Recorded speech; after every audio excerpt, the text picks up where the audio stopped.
Ramogi TV, Nairobi. Kadhi gwenge mag Busia Jomahundu mapodoko yango rene omonjo dala Seneta Okiyah Omtatah.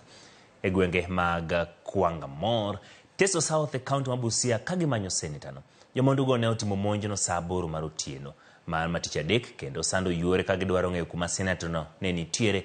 Ne giweyo kod hinyruok kendo noring kode kathieth. Jomahundu go mane ni kweth ne oduogo ringo kendo lal kalipoti go etesendo bila ma Amokora. Ma okendo monj mokwongo ne seneta no. Jumbe ariyo mokadho. Nyamburko ne ochiel kod kite kane wuok e doho ma Busia. Mokuom seneta sokwedo tim makamano kendo gidwaro nundo tim nonro mapiyo ka kweth no imako.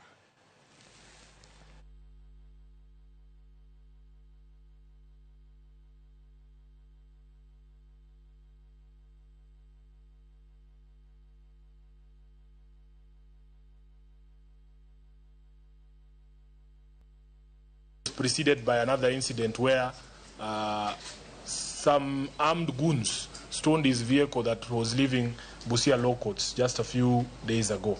So we as members of the Senate are concerned about the safety and well-being of Seneta Omtatah. And when Senate resumes from this short recess, we shall do adjournment motion and take a position as a House on why we should not be taken for granted. We want just to do our job. Is it too much to us?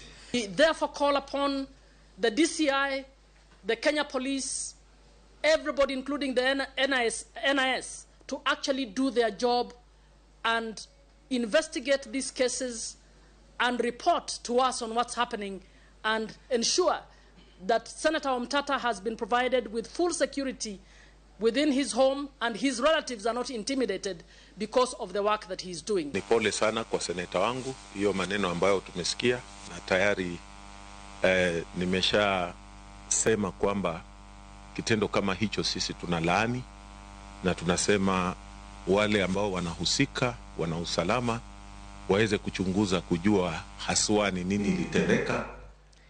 Kawa wuok Busia wangadogo